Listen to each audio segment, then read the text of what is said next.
Hello, Karen Garvin, Divine Dog Training, the integrated approach to dog training. Today is vlog number 9, and I'm going to share a little secret with you. Actually, I wouldn't even be privy to this secret if I hadn't had a long career working with dogs.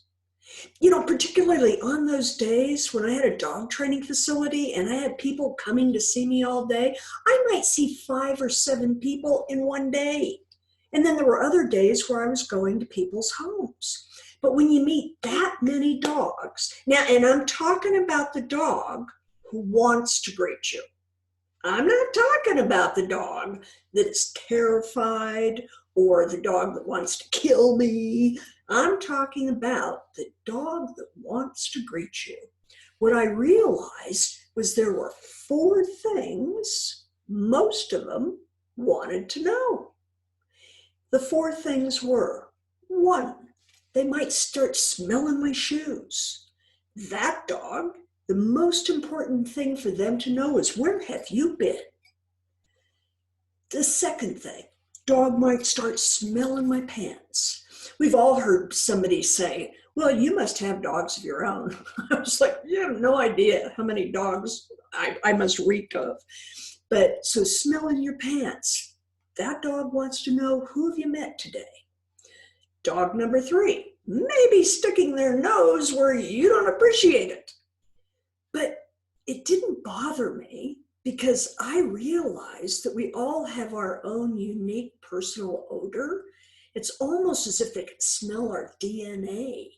And that's as good as, what's your name? The 4th one is the dog. And often this is misinterpreted as a dog that's trying to jump up on you. You just notice they're trying to get up high. And people will think, oh, you're trying to jump on me, or they want to lick my face. Really what they want? They want to smell your breath. They just want to know, what did you eat? And if I have one of those dogs and I recognize it, and you can just tell they're trying to smell. I just let them smell my breath. They're like, oh, and off they go. They're satisfied. As a matter of fact, if I wanted to make a good impression on a new dog, I might eat a piece of cheese just before I'd go into the room. If I had a little dog that was a face licker and I didn't particularly appreciate it, I might wash my mouth with or mouthwash.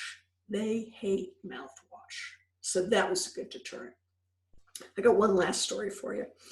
There was a woman who came up to me once. I had just was done speaking somewhere. She came up afterwards. She goes, I have a question for you. I said, yes. She says, well, I'm an interior designer, and so I have to go to people's homes all the time. Yes. She goes, why is it that their animals, I don't care if it's dogs or cats, but they just keep coming up to me. It's like they won't leave me alone.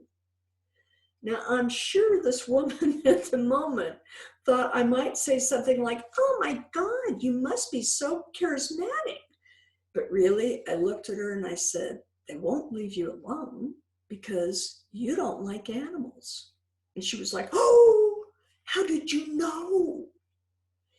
And I just want you to know, if somebody comes to visit and you have a dog or a cat and it seems like, why won't they leave this guest alone? You may have somebody that doesn't like animals. And the animals can't even believe that they don't like them. So they're much more persistent. Those are my secret stories for today. Have a wonderful Tuesday. And thank you. Thank you for sharing.